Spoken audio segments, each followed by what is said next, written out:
Most theater sets are carefully crafted to support what's in the script. But what if you flipped that process completely? What if you started with a stunning real location and then built the story around that? Well, that's exactly what this team did with an interactive game of Clue set inside a real Victorian mansion.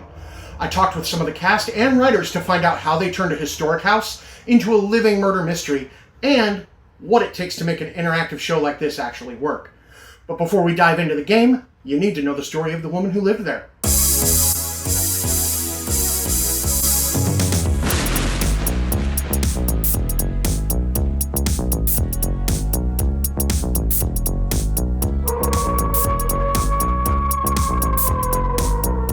Dr. Willella Howe-Waffle was the first woman doctor in Orange County. Over 38 years of practice, she delivered more than 1,000 babies who became known locally as waffle babies. She frequently treated patients who couldn't afford to pay, and if someone had nowhere to go, she would often take them into her own home. It's the kind of legacy that deserves to be remembered and emulated, but is often overlooked. Luckily, her home is preserved as the Dr. Willella Howe-Waffle House and Medical Museum in Santa Ana, California, documenting not just her life, but the history of medicine in the region. But when it came time to plan events to help support the museum, they came up with an unconventional idea: an interactive murder mystery. My name's Juliana, and this is our third year at the house doing this event, and I've been involved for all 3 years. Some friends of mine who I work with reached out. We had done some murder mystery events originally at work years ago. We loved them. They were some of our favorite events.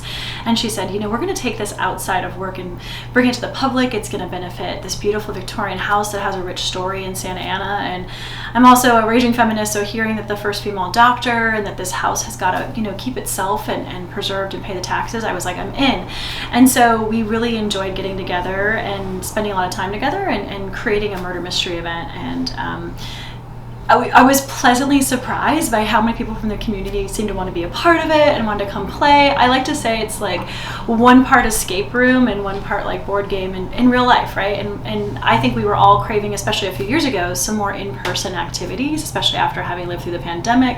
And so it felt like the right time to kind of launch that event. For me, it's a meeting of my different worlds, my personal life with family, but then my work friends coming together.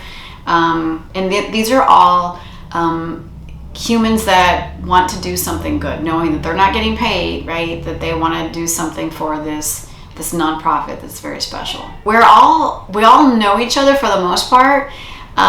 So it's getting together. Like Erin, who plays Miss Scarlett, she's actually my cousin-in-law, and I have not spent time with her in years because she's usually living abroad. I mean, she just came back from living in Italy for a year. So she has like an acting background. So I asked her, she's now living in Southern California again, and I said, would you like to do this? I was a stunt woman for little kids, and I did some acting here and there.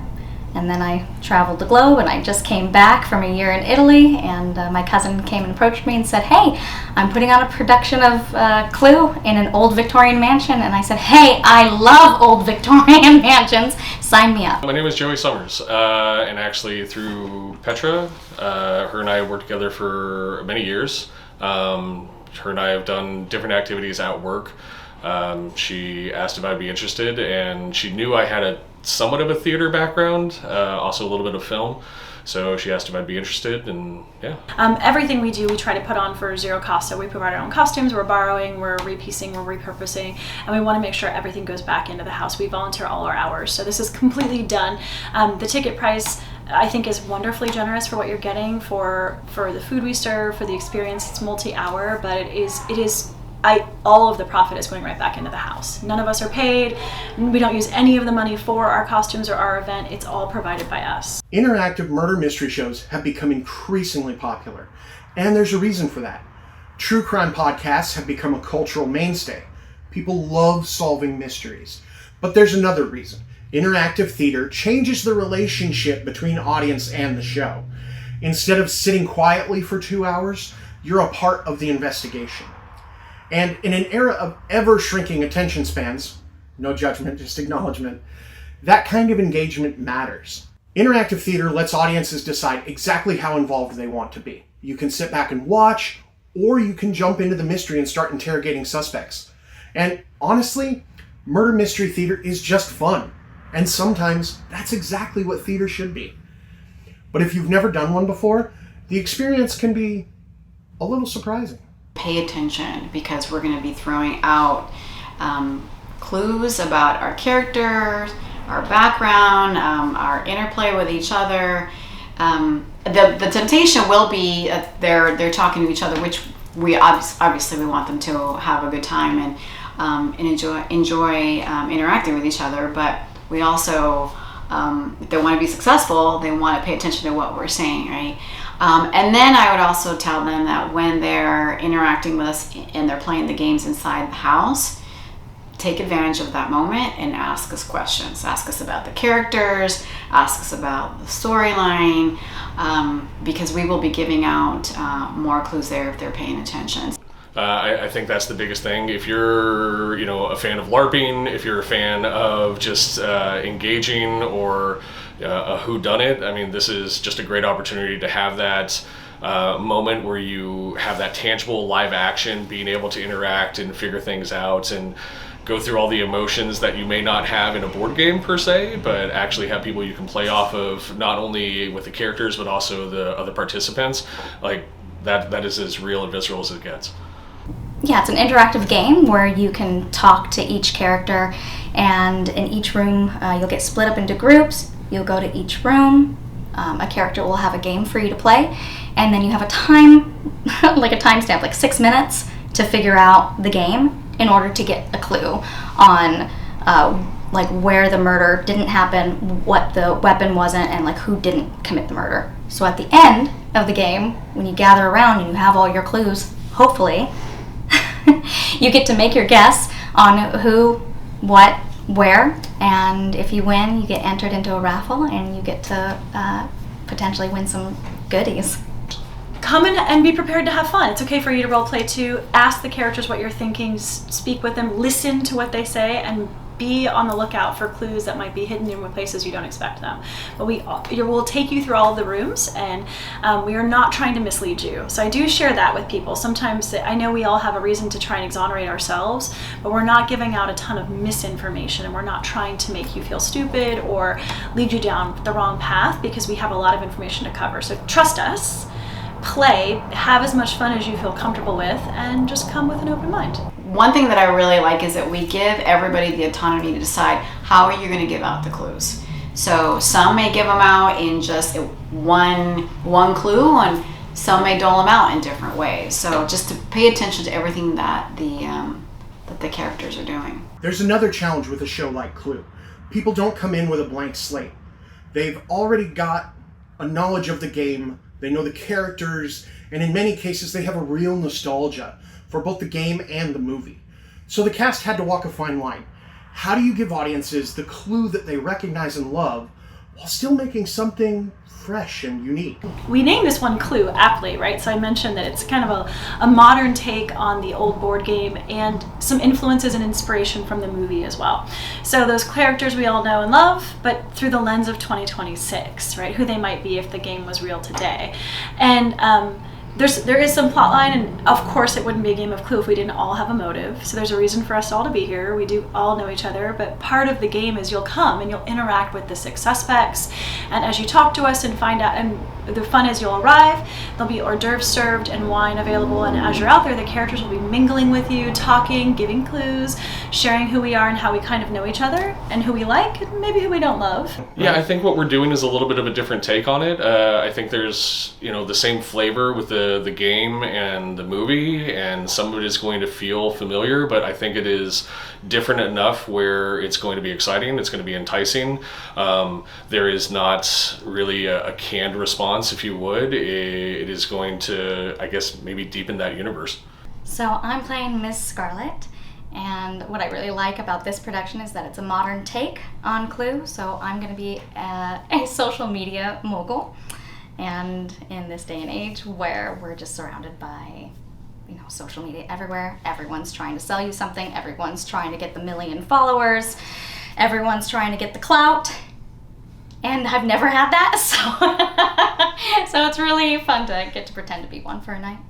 in the film, I remember wanting to see them represent their color more. So we're going to give that to our guests. Everyone is wearing their traditional color. We're also going to have Wadsworth as well, which is not part of the original game, but it's, you know, in the film.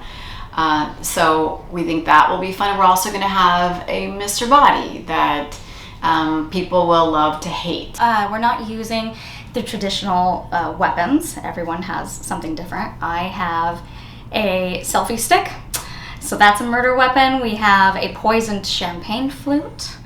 We have a horse riding crop. We have a cane sword and a phone bomb for our crypto person who is green. As someone who has written interactive theater, I can tell you it's one of the most challenging formats out there because it requires a tremendous amount of trust between you and your cast. Your actors are doing a lot of the writing live. You can script moments, you can even write a little bit of dialogue, but the real key is giving actors the tools to render their characters in real time. And that becomes even trickier with a show like Clue because, as I found out, it's sort of a hybrid, part scripted scenes and part improvisation with the audience. We try to script about, if I had to give it a quantity, like 80% of it, and we write what we hope are really rich characters. We invite all of the participants to really create the character, get a costume together. We even write some like light banter and repertoire that they'll say out front when we kind of are greeting everyone, but we also give them creative license. I think we all have a bit of flair for the dramatic. Most of us have a theater background or an improv background. I love storytelling. That's my number one passion in life, whatever form. And I loved board games growing up. So we're going to give little nods to the game. There's about 3 of us that work together, and we just write like the foundation of each of the characters, and we give them an idea of what the characters' motivation is, some of their background, and then how they may or may not know each other, so they have an idea of when we're out interacting with each other in front of the guests. We know what to say. When we're playing the games with the guests and they're asking us questions, they're kind of grilling us a little bit, we know how to answer the questions. Being able to take people down different avenues, you have people who want to play a game, so they're intense in that aspect, but to even some level, we don't know. And I think that's part of the fun of playing that character of you only know what you know, and you have to almost play the game as much as they do. So not only are you playing a character, but you're also having to listen to your other characters as well. You're having to listen to what clues are, and I don't know, maybe not be as leading sometimes, but I really think there's a lot of different things you can do with it. And also in a thing like this, if someone says something that might be considered wrong,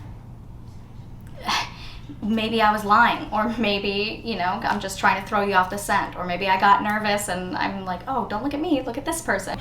And again, mostly scripted. I'm very fortunate. Again, Petra, the one who organized this whole event and has for the last several years. I've been a small part of the writing process with her too. So there's a core group of us who kind of write everything, come together, and then we tap on the shoulders, because it is a nonprofit. We tap on the shoulder of friends and family who want to help us with our crazy endeavors. So there's a few of us who've been here, all 3, and then we're also introducing some wonderful new actors and people who are involved from this time forward. So very excited to have both. But yes, about 80% scripted, 20% improv, and there's a small group of people who write the entire relationship, the motives. Why is everyone here? This time, because it's modern and we're in this beautiful Victorian house. This is actually an Airbnb in 2026, so it's being rented out to people for a fun gathering, which is why we have this eclectic group of people who may or may not know each other. We took lessons from the last time where some of the guests were confused by a little too many details. So we're trying to keep it simple by just giving everyone an idea of the background of the character, and we give them lines that they can use for inspiration. But we're telling everyone, you don't have to memorize these lines exactly. Like, this is the tone and the tenor behind this particular reaction, and you can make it your own. We give them the freedom to ad-lib. If you get the chance, you should absolutely check out Clue. Seems like a lot of fun. And if you can't, check out their website for future events. They do lots of them. Or just visit the museum in general. The house is stunning. My video doesn't do it justice. And preserving places like this means preserving the legacy of people like Dr. Willella Howe-Waffle, a true pioneer in every sense of the word. Thanks to the museum and the cast for welcoming us. They actually came down, got in costume, and volunteered their time just for this video. We were incredibly honored that they did that for us. They are just genuinely nice people, and I'm looking forward to seeing them as my favorite Clue characters. And finally, thank you for watching this video. I love making videos about theater, but I'm never entirely sure if people enjoy them as much as I enjoy making them. So, if you liked this, leave a comment, consider subscribing, like the video, all the traditional ways that we tell a robot that humans enjoyed something. It helps this growing channel, but it also helps the theaters and the artists that I feature. And spreading the word about great theater is more important than ever. So take care of yourselves, be kind, and until next time, support your local scare actor.